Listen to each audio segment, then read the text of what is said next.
Former Representative E. Clay Shaw Jr., Republican of Florida, was the author of the Anti-Drug Abuse Act of 1986 that actually imposed mandatory minimum penalties for drug crimes. So you know the talking point that almost everybody on the left and all rational people are using, that these mandatory minimum penalties for drugs are ridiculous and they're clogging up the criminal justice system and they're unnecessary. This is the dude who wrote that, right?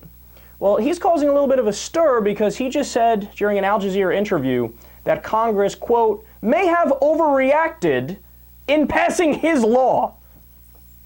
It's your law. What are you talking about? So Shaw, who retired from Congress in 2007, said the bill was drafted at a time when crack cocaine started popping up like crazy, and he admitted that he'd never heard of the drug before, and noted that crack at the time was preferred by the least affluent.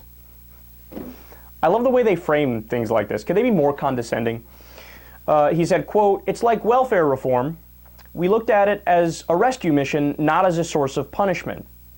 Well, now Shaw said it's time for the law to be reviewed. Quote, if you're loading the prisons with non-violent criminals, I think it's time to take a look at it and see if previous Congress, including mine, overreacted.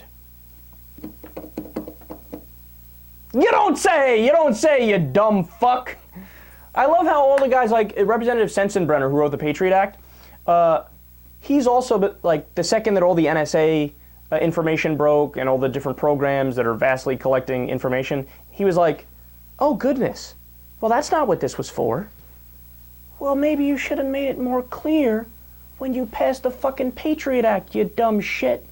Now, to be fair, with Sensenbrenner, it is true that the executive branch took Section 215 of the Patriot Act and completely mangled it and twisted it and pretended like it said you could collect data on everybody without a warrant, when it doesn't say that at all.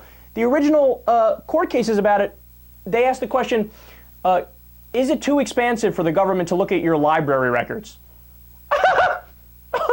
Library records? Oh, they take that on a Monday morning before 11 o'clock. Are you kidding me?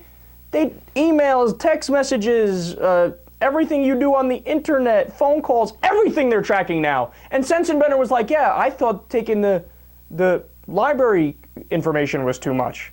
So go back and repeal your law then, you schmuck. Same thing going on with this dude. Like, okay, so if you realize you passed a horrible law, now we jail more people than communist China. We have more people in jail in the U.S. than Stalin did in his gulags. He's like, yeah, I think that might be a little bit of a problem. Great, so make some phone calls and see if you can get people in Congress today to remove it. You started the problem, you should fight hardest to remove it. So of course now he's piling on to Eric Holder, who also made similar comments about drug laws. He recently said he wants to switch direction on drug crimes. Holder said that mandatory minimum penalties often result in, quote, unduly harsh sentences. Gee, you don't say. Somebody casually smoking weed while watching reruns of SpongeBob. Of course they should be allowed to do that, just like somebody should be able to drink a beer and relax. It's a non-issue.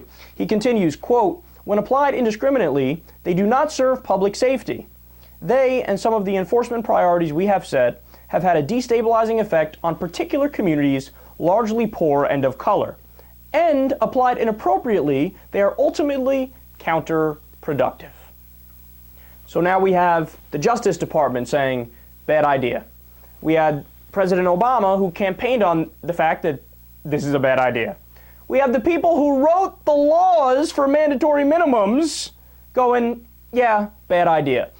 We have 2 states that legalize marijuana, and even some conservative Republicans are coming out saying, you know what, man? Why are we jailing people for smoking weed? Pat Robertson fucking said it. Why are we jailing people for smoking weed? Is it that much different than drinking some alcohol and relaxing? All right, now enough talky on everybody's behalf. Take action. Change the laws. Reverse course. We're ruining people's lives by locking them up when they're not a criminal by any stretch of the imagination.